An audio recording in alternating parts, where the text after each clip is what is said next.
By the 1960s, the Australian car market was running in every direction at once. Local manufacturers building confidence, British imports arriving in quantity, and the first serious performance cars finding their way into showrooms alongside the family sedans. 10 of the cars that held the decade's imagination, counting down from 10 to 1. The one at the top was conceived and designed in Australia, with nothing overseas to copy from, the decade's final statement about what this country's motoring could produce on its own terms. That one is still ahead. Number 10. Morris Mini Cooper S, 1963 to 1971. BMC Australia assembled the Mini at the Zetland plant in Sydney, and through the early 1960s, the standard Mini had already made its reputation as the quick, clever city car that the domestic alternatives couldn't replicate regardless of price. The Cooper S was the version that took that reputation somewhere further. A 1275cc engine in a car weighing under 700 kilograms, the performance per kilogram argument in its plainest form. What gave the Cooper S its particular reach in Australia was the news arriving from Europe. The same car, in the same basic specification, was winning the Monte Carlo Rally in 1964 and 1965. The car a young Australian could buy from a BMC dealer was the car winning the most famous rally in the world. That connection between the showroom and the international stage doesn't happen often, and when it does its own advertising. The next car made its case purely on what it felt like from behind the wheel. Number 9. MGB. From 1962. The MGB arrived in Australia in right-hand drive, built at BMC's Abingdon factory in England, and positioned below the Austin Healey 3000 in the British sports car hierarchy, without making an apology for it. A 1.8-litre B-Series four-cylinder, a soft-top roadster body, and a driving position that placed the driver close to the road in a way that no Australian family car of the period was designed to achieve. When the GT Coupe arrived in 1965, it extended the range toward buyers who wanted sports car character with something closer to weather protection. What made the MGB the entry point for many Australians into this kind of motoring was accessibility. The price was serious, but not unreachable. The servicing was manageable through BMC's dealer network, and the car was honest about what it offered. Many of the Australian buyers who worked up toward an Austin Healey or a Jaguar later in the decade started the conversation with an MGB. The next car was entirely domestic in character,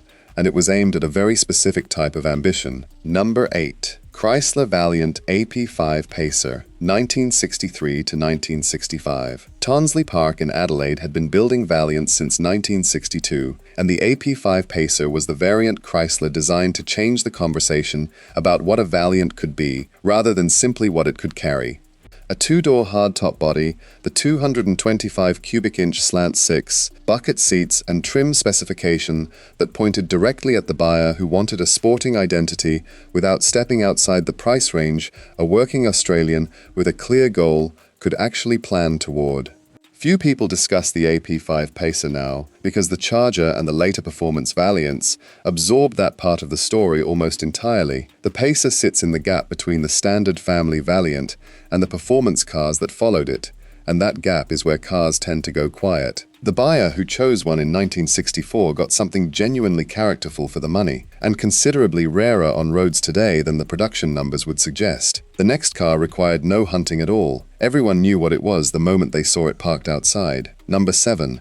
Holden HR Premier, 1966 to 1968. The Premier was Holden's explicit statement about what it meant to arrive at the top of the mainstream range. Built at Fisherman's Bend in Melbourne, with a 106 cubic inch straight 6 as standard, reclining front seats, carpeting where the standard models had rubber matting, a padded dashboard, and exterior chrome the Holden Special didn't carry. In 1960s Australia, a Premier in the driveway communicated something to the street without requiring explanation. This was a household that had worked toward a specific result and arrived there. The status the Premier carried wasn't built on speed or performance. It was built on completion, on a kind of earned sufficiency. The neighbor who glanced across the fence read it correctly. By the late 1960s, performance was beginning to challenge status as the primary aspiration in Australian motoring. The car just ahead came from England, and it made no argument about status at all, only about feeling. Number 6. Austin Healey 3000 Mk3,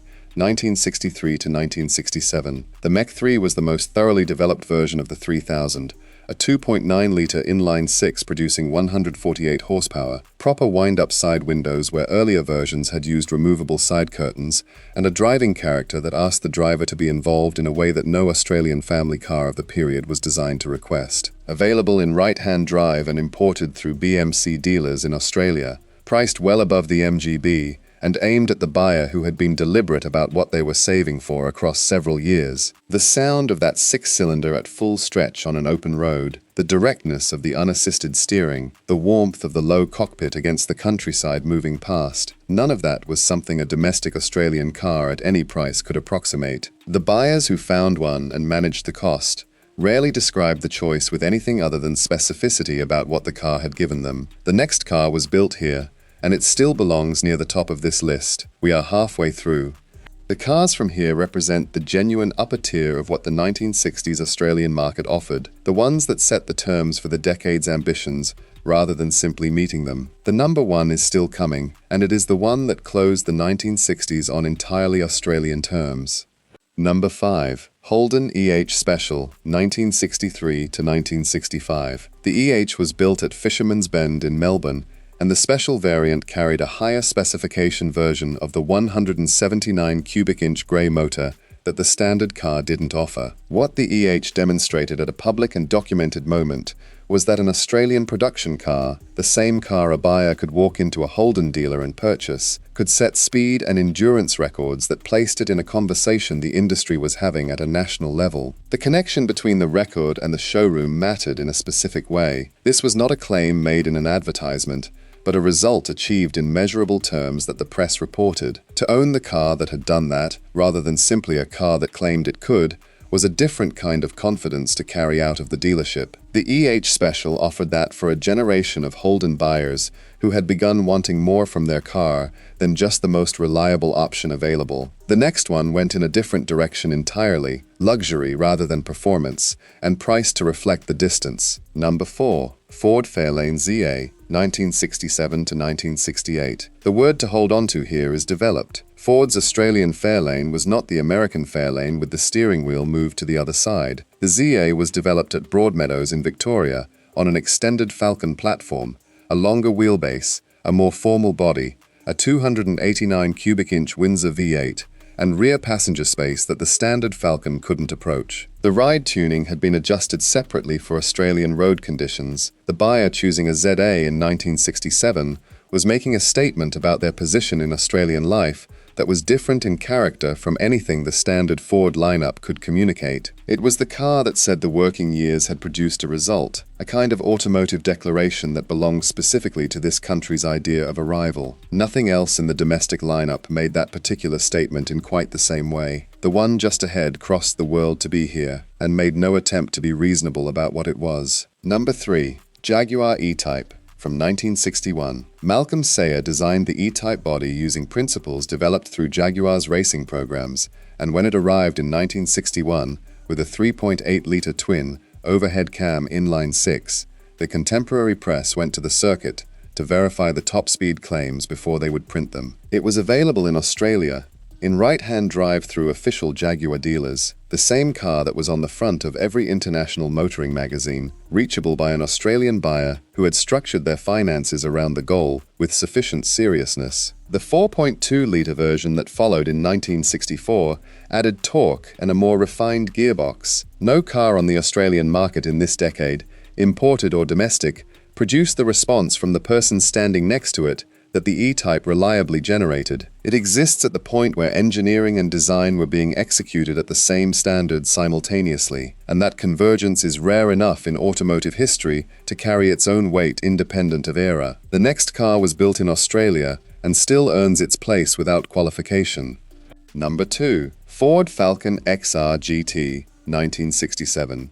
Before the XRGT, the Falcon was a family car. Ford's engineers at Broadmeadows closed that chapter in 1967 with a 289 cubic inch Windsor V8, front disc brakes, and a price that placed genuine performance within reach of a buyer who had saved with a specific purpose in mind rather than a general one. The GT badge on an Australian-built family car platform was a deliberate argument that performance didn't have to mean imported, didn't have to mean impractical, and didn't have to mean a price that removed it from the conversation for most buyers. The argument landed. The XRGT sold, buyers returned for the next generation, and the GT Falcon became a lineage rather than an experiment. Most people who follow this history remember the later GT Falcons more clearly than the XR, because the later ones built on what this car proved first. The XR opened the door, the car at number 1 walked through it, and showed what the decade had been building toward all along. Number 1. Holden HK Monaro GTS 327,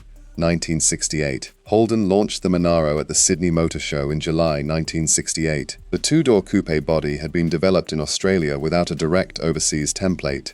A homegrown sporting car produced by the same company that Australian families had trusted for 20 years, with their school runs and their summer holidays. The GTS 327 placed a 327 cubic inch V8 in that body, and produced the kind of performance figures that gave Holden something it had never quite possessed before. A car that appeared on the bedroom walls of the generation then in secondary school, that came up unprompted in the conversations at the lunch table. That was the named answer to the question of what you were going to drive when the money was finally there. The Monaro wasn't a surprise to anyone who had been watching what Holden was doing through the decade. The signals had been building, but the GTS 327 as a finished object, on the road and in the showroom, against everything else available in Australia in 1968, was the clearest statement the decade produced about where Australian motoring had arrived and what it had become capable of entirely on its own. The Falcon XRGT had asked the performance question in 1967. The Monaro GTS 327 answered it in 1968. Both cars are on this list. The order reflects which one the decade remembered longest. These 10 cars shaped the way an entire generation of Australians thought about what was possible from behind a steering wheel. Some were imported and available only to buyers who could reach for them seriously. Some were built here at prices that spread the ambition more widely across the country. What connected them was the particular hold they took on the imagination, the way a specific car, at a specific price, at a specific moment, becomes the answer to a desire that hasn't quite been named yet. Which of these was that car for you, or for someone you grew up watching? Choose one. Tell me in the comments. I read every one, and if Australian motoring history is what brought you here, a like and a subscribe to Sunburnt Chrome keeps it coming.